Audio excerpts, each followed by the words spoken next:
resigned on June 19, 2024. The presiding Your Honor, officer please. was exactly about to state that there is no need for the counsel, for the prosecution to present evidence on an admitted fact. Thank you so much, Your Honor, please. May I proceed, Your Honor, please? Counsel may proceed. Now, Mr. Witness, you also mentioned that you authenticated a video where the Vice President said that she would not attend the SONA and instead publicly declared herself as the, quote, designated survivor, unquote. What proof, if any, do you have that you authenticated the video? It's part of the affidavit of authentication of digital evidence dated April 30, 2026, which I previously identified, sir. What happened next, if any, after you authenticated the video of the Vice President announcing that she is keeping the SONA and declaring herself as a designated survivor? I saved the video on my laptop and saved a copy on a flash drive, sir. You saved a copy in a flash drive. Now, if this flash drive of containing the video where the Vice President said she declared herself as the designated survivor after skipping the SONA is shown to you, will you be able to identify the same? Yes, sir. Now, we are now in the process of confronting you with a flash drive that is previously marked as Exhibit P Roman numeral 4-24 small letter A for the prosecution, containing the recording of the Vice President where she said that she would not attend the SONA and instead declared herself as the, quote, designated survivor, unquote, previously marked as Exhibit P Roman numeral 4-24 for the prosecution. Permission to unseal the flash drive, sir. You may do so, Mr. Witness. Thank you, Your Honor.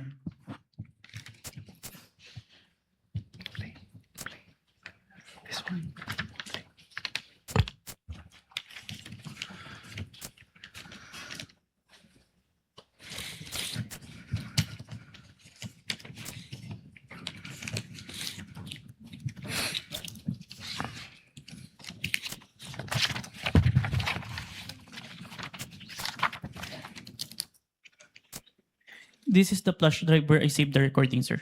Mhm. Now, you also mentioned that you authenticated a video that on November 26, 2024, the Vice President did not deny and instead confirmed her utterances of contracting an assassin to kill the President and the two others. What proof, if any, do you have that you authenticated the video?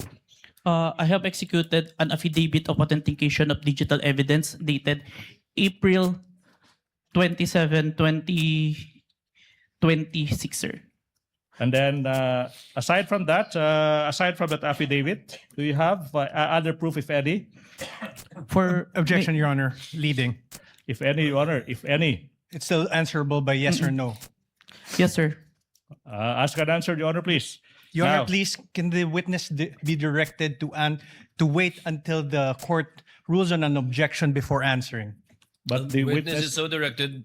Okay, Thank you, Your Honor. Ask an answer. So, what is that, if any? Yes, sir. I also executed an affidavit of authentication of digital evidence dated June 11, 2026. So, you mentioned two affidavits in result, correct, Mr. Witness? Yes, sir. Mr. Witness, I'm showing you a document entitled Affidavit of Authentication of Digital Evidence, dated April 27, 2026, that is previously marked as Exhibit P Roman numeral 4-27 and series. May you peruse the same. Defense, Your Honor, manifestation is in the process of perusing the same documents.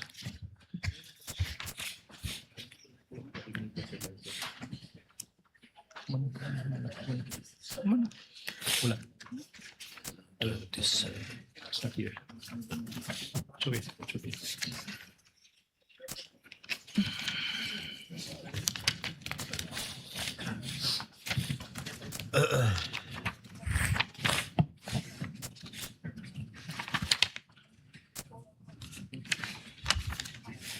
Your Honor, for the record, the exhibits P-4-27 to exhibit P-4-27D are photocopies, and on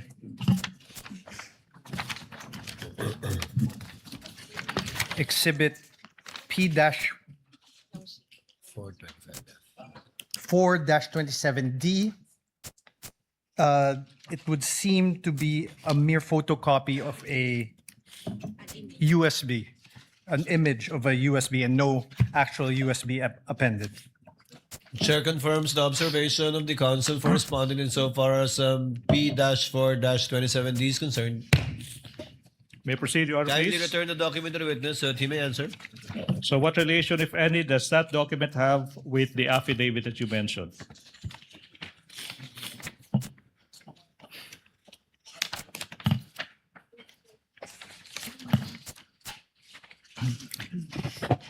This is a copy of the affidavit of authentication of digital evidence that I executed, sir, dated April 27, 2026, sir.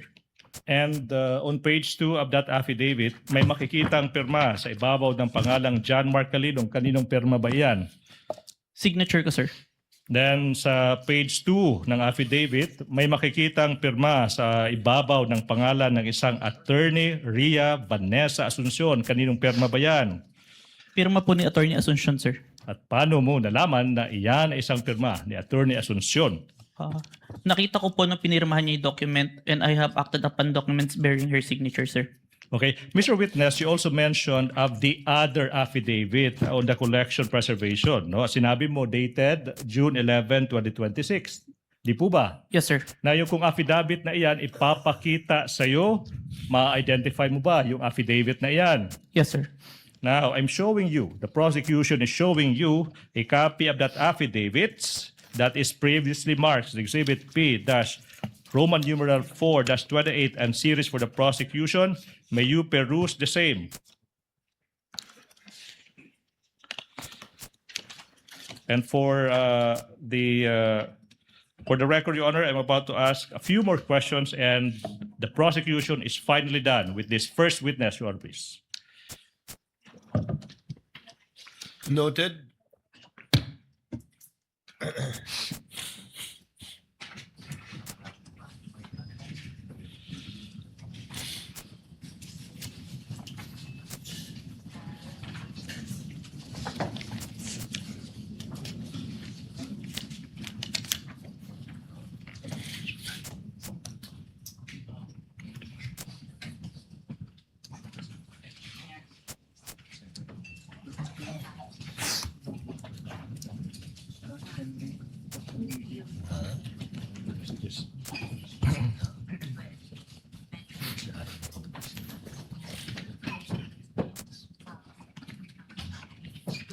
Wala yung annexes.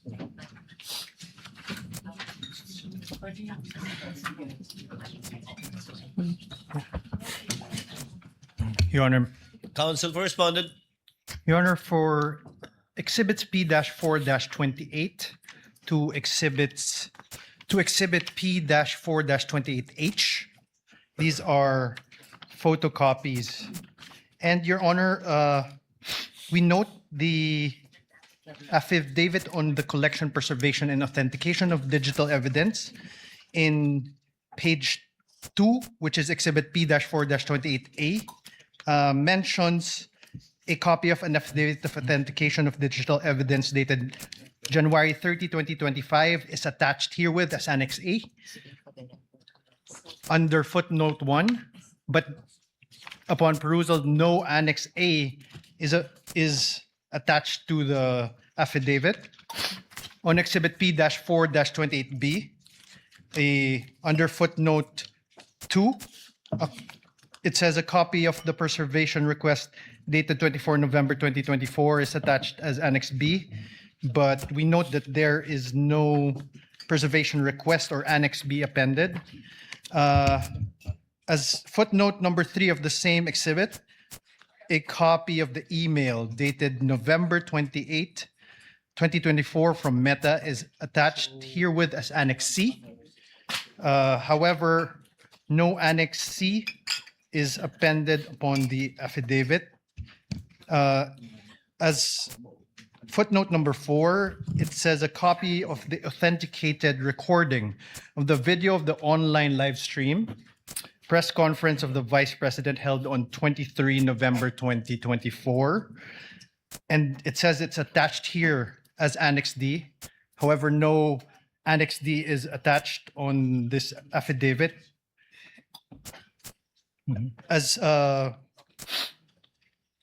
footnote number 5, a copy of the printout of the screenshot of hash file, VP November 23 press con at the Batasan, is attached here with this Annex E. However, no hash value or printout thereof is appended as any Annex E. As footnote 6 of the same exhibit, it says a copy of the VP November 23 press con at Batasan CCD transcript is attached as Annex F, and a copy of the affidavit of transcription dated December 2024 is attached as Annex G. However, no Batasan CCD transcript of the November 23 press con or affidavit of transcription are attached as Annexes F or G respectively. For Exhibit P-4-28C, the footnote 7 says a copy of authenticated 18 October 2024 video is attached as Annex H. However, no Annex H or an authenticated video is attached hereon. As footnote number 8, a copy of the printout of screenshot of hash file is attached as Annex I. However, no printout of such hash file is found on this document. If I may, Your Honor, please, are we done? No. Okay, proceed. On Exhibit P-4-28D,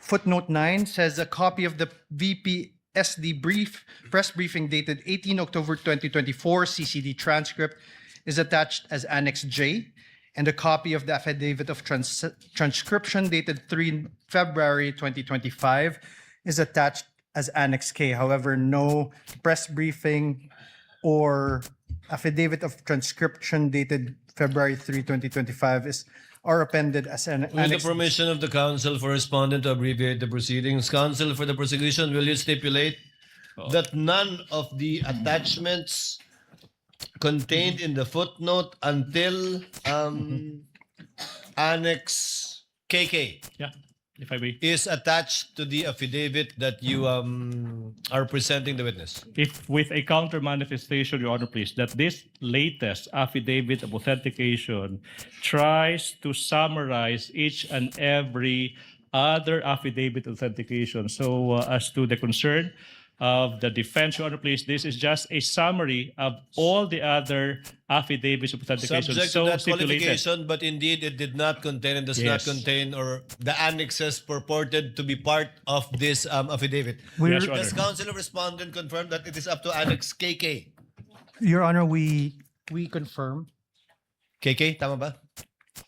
We Hanggang KK, confirm diba? that is it until KK, Your Honor. KK. Noted, subject to the brief manifestation of counsel, but indeed the chair presiding officer confirms that none of the annexes contained in all of the footnotes until Annex KK is attached to the affidavit being presented to the witness. Your Honor, please. Thank you so Noted. much. May I proceed? Mr. Counsel- Witness. For the record, we're returning Yes, counsel for respondent. the document to the witness. Mr. Witness, have you perused that document?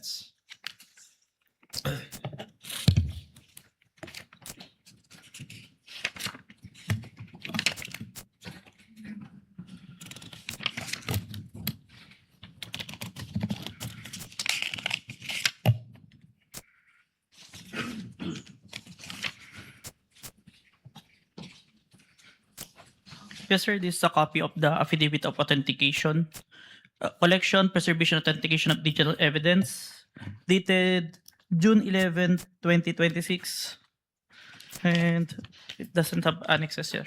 Yeah, okay. May I proceed, Your Honor, please? Mr. Witness, what happened next, if any, after you authenticated the video of the Vice President's, the video of the Vice President that on November 26, 2024, you said the Vice President did not deny that she made the threats, and in fact, she confirmed her utterances. should something happen to her. What happened next, if any, after that? Objection, Whom Your What is the leading. objection of counsel? Leading. misleading, Your Honor. No mention. Oh. The witness did not mention this. Your Honor, Witness may answer. I saved the video of the November 26, 2024 online interview on my computer and on a flash drive. now, Your Honor, before we Counsel for respondent. proceeds, may I request that the counsel for the prosecution refrain from characterization, testifying on what the document or the video is. So, Your Honor, I request that. Your Honor, I'm just merely describing an affidavit or a document or an object that this witness already testified to. I'm just repeating what the witness said. I'm not adding any value whatsoever to what the witness already testified to, Your Honor, please. Precisely, Your Honor. This And is there's precisely nothing my point. wrong with that. Nothing Precisely in my the rules point, Your would Honor. It's disallow me to improper. do that, Your Honor, please. Will counsels kindly wait for the presiding officer to recognize him before they speak? Counsel will instead advise the senator judges to kindly listen, take note of only the pieces of evidence presented through a witness under oath and subject to cross-examination, and not statements made by either counsel that are conclusions of fact and or law in arriving at their decision. The chair will be more mindful, counsel for respondent, insofar as that is concerned. Thank you, Your Honor. Counsel for the prosecution, you may proceed. Thank you. Mr. Witness, you mentioned a flash drive, correct? Yes, sir. Now, kung yung flash drive na iyan, ipapakita sa iyo, ma-identify mo ba yan? Yes po. Now, ngayon, ipinapakita ko yung flash drive na previously marked as Exhibit P1426 containing the video recording of the Vice President on November 26, 2024 that is previously marked as Exhibit P-Roman numeral 426. May you peruse the same. Permission to unseal the flash drive, sir. Witness may do so. Thank you, Your Honor. Oh.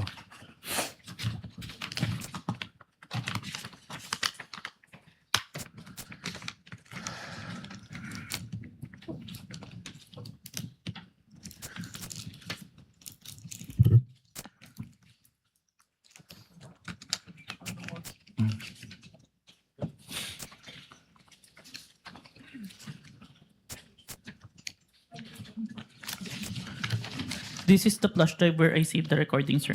Now, thank you so much. Now,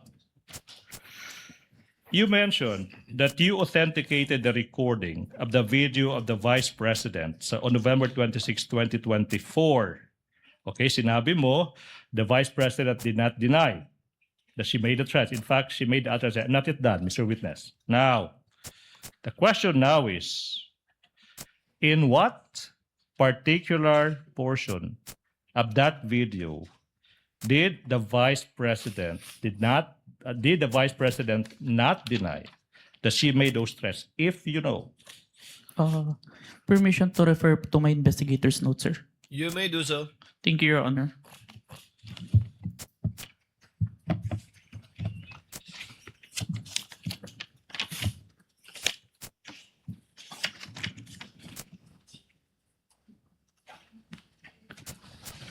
Timestamp 10 minutes and 40 seconds to timestamp 11 minutes and 50 seconds, sir. So it's from timestamps 10 10 minutes to 40 seconds to 11 minutes, 50 seconds. seconds. A quick calculation, that would be 1 hour. 1 minute and 10 seconds. 19 seconds. One Mr. minute. Witness? Yes, sir. 1 minute and 10 seconds. I'm about to show you now that 1 minute and 18 seconds portion, particularly from timestamps 10 minutes, 40 seconds to 11 minutes, 50 seconds. May we allow Attorney Steven Magallon?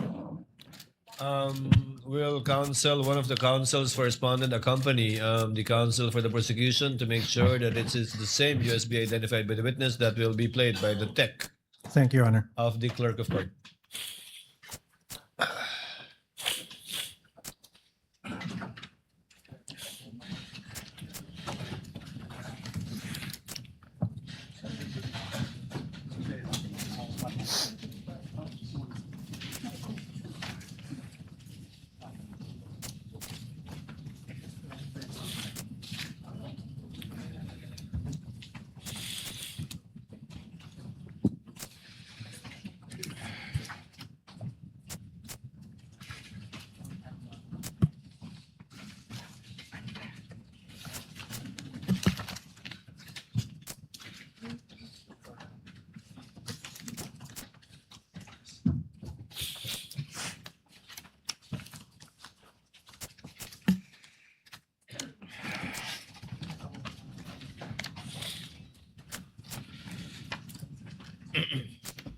Me, another person warned me, and then I was asked during a press briefing by a media person if I know of these plans, if you can say the word, if that is the correct word to use here, plans. So I answered. I was asked Romanov, and then I answered. I was told by two people, this is the first time I've heard of Romanov, so that is the third already. And I said, don't worry about my security. If they kill me, if I die, kapag pinatay ako, or kapag namatay ako, in the context of, don't worry about my security. So this means, pinatay ka. Diba? Kasi hindi ka naman mamamatay by heart attack in relation to your security. Diba? So, pag namatay ako, I already asked a person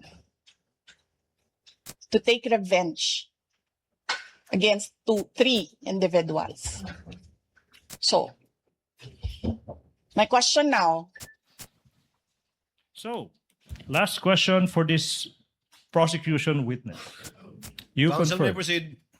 kinukumpirma mo, Mr. Witness, when confronted with the question whether she uttered those threats against the President, the First Lady, and the former Speaker of the House,